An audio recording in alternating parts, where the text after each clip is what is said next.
आपका एक बार पुनः जो है हमारे channel one line approach study और नो बेस्ट 91 चैनल में बहुत बहुत स्वागत है। आज हम जो है ईबीएस के अंतर्गत इन्वायरमेंटल स्टडीज़ के अंतर्गत आपको 20 से 30 क्वेश्चन बहुत इंपॉर्टेंट क्वेश्चन करवाएंगे, जो कि आपको यहाँ से एग्जाम में 1 या 2 या 3 क्वेश्चन जो है आसानी से देखने को मिल जाएगा। तो आप वीडियो में जो है शुरू से अंत तक बने रहिए और इसका लाभ उठाइए।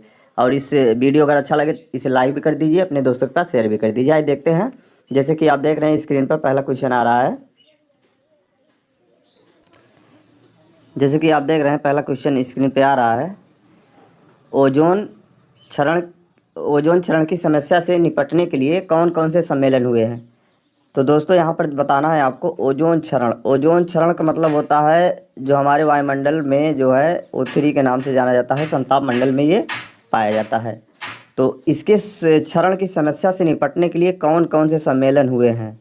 तो 3 या 4 सम्मेलन हुए हैं जो कि यहाँ पर बहुत इंपॉर्टेंट हैं। आप देख लीजिए और इसको आप जो है अपने माइंड में कंसर्न कर लीजिए। तो पहला देखते हैं हम। जैसे पहला सम्मेलन हुआ था वियना सम्मेलन, जो 1985 में हुआ था, 1985 में हुआ था। और दूसरा हमारा है मॉन्ट्रियल प्रोटोकॉल, जो 1987 में हुआ था। तीसरा हमारा है हेलसिंकी सम्मेलन, जो 1989 में हुआ था।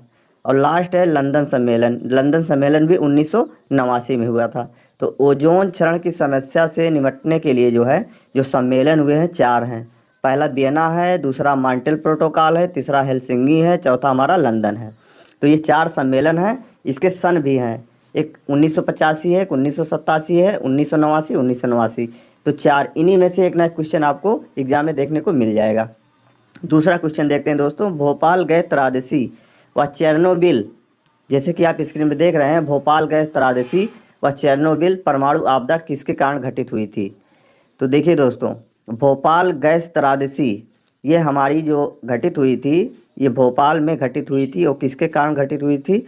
मिक गैस जिसे बोलते हैं, मिथाइल आइसोसाइनाइड, मिथाइल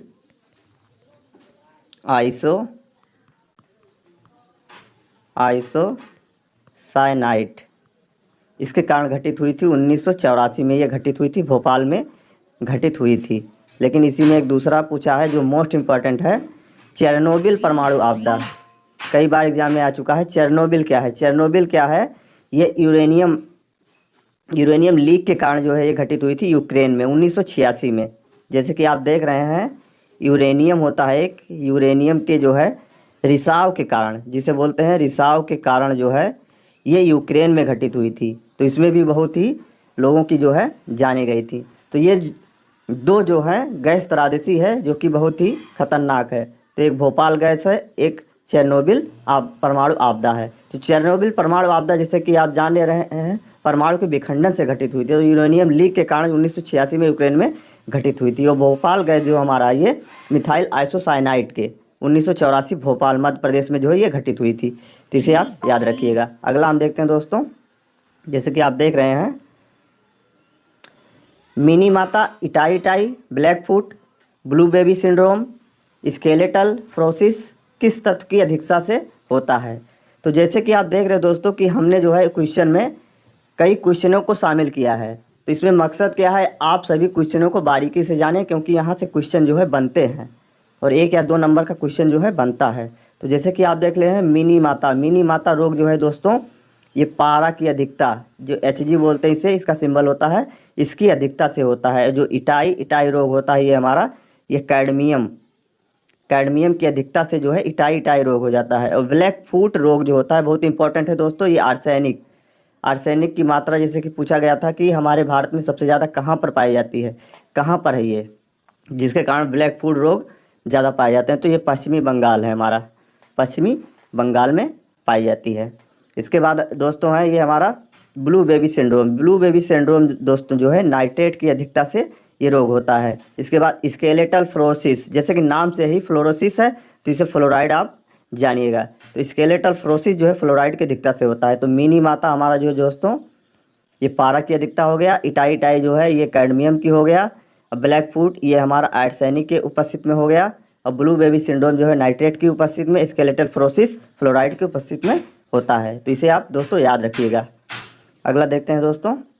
जैसे कि स्क्रीन पर आप देख रहे हैं, एस्बेस्टस से कौन सा रोग होता है। एस्बेस्टस से जो है कौन सा रोग होता है दोस्तों? ये खदानों में जो है एस्बेस्टस ये गैस निकलती है, एक तत्व होता है जो हमारे ये फेफड़े लंग्स में मतलब बैठ जाता है, तो इससे जो है श्वसन संबंधी रोग हो जाता है। श्वसन संबंधी तथा कैंसर रोग एस्बेस्टस से होता है दोस्तों। और अगला देखते हैं, यूनेस्को की विश्व धरोहर सूची में शामिल भारत के स्थलों की संख्या कितनी है? जो यूनेस्को है, यूनेस्को ने विश्व धरोहर सूची में जो है जो शामिल किया है भारत के स्थलों को, उनकी संख्या कितनी है दोस्तों? उनकी संख्या है 40 है। तो 40 स्थलों में जो है 39वां जो अभी शामिल किया गया है, यह है रामप्पा मंदिर तेलंगाना का। जो 39वां दोस्तों है ये रामप्पा मंदिर तेलंगाना का है। और 40वां जो है दोस्तों ये धोलावीरा गुजरात का, 40वां जो है धोलावीरा गुजरात का है दोस्तों। अगला देखते हैं दोस्तों, जैसे कि आप देख रहे हैं स्क्रीन पर, अंटार्कटिका पर स्थापित कौन कौन से शोध संस्थान हैं? तो अंटार्कटिका जैसे कि आप जानते हैं दोस्तों, ये पोल होता है, पोल पर जो है हमेशा क्या स्नो से कवर्डेड रहती है, बहुत ही ठंडी रहती है, वहाँ पर जीव बहुत अल्प मात्रा बहुत कम मात्रा में पाए जाते हैं। तो यहाँ पर जो शोध संस्थान हुए हैं दोस्तों, ये हमारा पहला है जो दक्षिणी गंगोत्री, जो 1983 में जो है स्थापित किया गया था। दूसरा हमारा मैत्री है 1989 में, और तीसरा जो है दोस्तों भारती। तो इसमें से कभी ना कभी क्वेश्चन जो है बन जाते हैं, जो कि पूछ लिया जाता है अंटार्कटिका पर जो है कौन कौन से शोध संस्थान है, इनमें से पूछ लिया जाता है कौन सा है। 4 ऑप्शन दे दिया जाएगा, जैसे दक्षिणी गंगोत्री है, मैत्री है, भारती है, इनमें से कोई ना कोई आपको एक मिल जाएगा, तो इस पर आप सही कर लीजिएगा। अगला देखते हैं दोस्तों, नवदान्य आंदोलन किसके संरक्षण पर जोर देता है? नवदान्य जो आंदोलन है दोस्तों, ये किसके संरक्षण पर जोर देता है? भारत में बहुत सारे आंदोलन हुए हैं, लेकिन अब यहाँ पर कुछ नए कॉन्सेप्ट के जरिए जो है लेकर आए हैं। पुराने को आप पढ़ चुके हैं, तो नए भी आप पढ़ते चलिए। जिसे नवदान्य आंदोलन किसके संरक्षण पर जोर देता है? तो नवदान्य संरक्षण जो होता है दोस्तों, ये विविधता संरक्षण तथा जैविक कृषि संरक्षण को बढ़ावा देने के लिए इस पर जोर दिया जाता है नवदान्य आंदोलन में। तो इसके मुखिया कौन थी? वंदना शिवा है। इनका पुस्तक बहुत ही इंपॉर्टेंट है, तुम रोज बायोडाइवर्सिटी। 1984 में जो है नवदान्य आंदोलन जो है ये शुरू हुआ था। कितने में शुरू हुआ था दोस्तों? 1984 में ये आंदोलन दोस्तों ये शुरू हुआ था। देखते हैं दोस्तों, अगला क्वेश्चन देखते हैं। जैसे कि आप देख रहे हैं स्क्रीन पर, एपिको आंदोलन किसके संरक्षण पर जोर देते हैं? तो एपिको आंदोलन जो दोस्तों है ये दक्षिण भारत का है। ये पश्चिमी घाट की सुरक्षा के लिए, क्योंकि पश्चिमी घाट में जैसे कि हम जानते हैं पश्चिमी घाट में कि क्या कहते हैं विविधता बहुत ज़्यादा है, इसलिए इसकी सुरक्षा को वहाँ पर जीव बहुत सारे जीव हैं, पेड़ पौधे हैं, उनकी मतलब बचाव के लिए जो है एपिको आंदोलन जो है क्या करता है, पश्चिमी घाट की सुरक्षा पर बल देता है। इसकी शुरुआत हुई थी 1983 में हुई थी, और ये दक्षिण भारत में है, दक्षिण भारत में इसकी शुरुआत हुई थी। तो जैसे एपिको आंदोलन का किसके संरक्षण पर जोर देता है? पश्चिमी घाट की सुरक्षा पर ये जोर देता है। अगला देखते हैं दोस्तों, नर्मदा बचाओ आंदोलन। नर्मदा बचाओ आंदोलन में कौन कौन से व्यक्ति शामिल थे? तो नर्मदा बचाओ आंदोलन ये नदी, कौन सी नदी के ऊपर दोस्तों ये आंदोलन हुआ था? ये नर्मदा नदी के ऊपर जो है ये आंदोलन हुआ था। तो इसमें मुख्य व्यक्ति जो थे मेधा पाटकर तथा बाबा आमटे थे, और इसकी शुरुआत हुई थी दोस्तों 1985 में, 1985 में इसकी शुरुआत हुई थी दोस्तों। अगला देखते हैं दोस्तों, केंद्रीय शुष्क भूमि कृषि अनुसंधान संस्थान तथा राष्ट्रीय कृषि अनुसंधान प्रबंधन अकादमी कहाँ पर स्थित है? तो यहाँ पर देखिए दोस्तों, हमने जो है जैसे कि 2 संस्थान हैं उनको शामिल कर लिया है, जो कि एक ही शहर में है, तो इसे आप माइंड करिएगा। जैसे कि केंद्रीय शुष्क भूमि, जो सूखी भूमि होती है, उसकी खेती अनुसंधान संस्थान तथा राष्ट्रीय कृषि अनुसंधान प्रबंधन अकादमी। जैसे पहला है केंद्रीय कृषि भूमि खेती अनुसंधान संस्थान, ये हैदराबाद में है दोस्तों, और दूसरा हमारा है राष्ट्रीय कृषि अनुसंधान प्रबंधन अकादमी, ये भी दोस्तों हमारा हैदराबाद में है। हैदराबाद का दक्षिण भारत में है दोस्तों, तो इसे आप दोस्तों याद करिएगा। अगला देखते हैं दोस्तों, जैसे भारतीय दलहन अनुसंधान संस्थान व राष्ट्रीय शर्करा अनुसंधान संस्थान कहाँ पर स्थित है? तो यहाँ पर 2 संस्थानों को शामिल किया है दोस्तों। जैसे पहला है भारतीय दलहन संस्थान और शर्करा, ये राष्ट्रीय शर्करा है। ये भारतीय दलहन अनुसंधान संस्थान ये कानपुर में है दोस्तों, और राष्ट्रीय शर्करा अनुसंधान संस्थान ये भी हमारा कहाँ है दोस्तों? कानपुर उत्तर प्रदेश में है दोस्तों। तो अगला देखते हैं दोस्तों,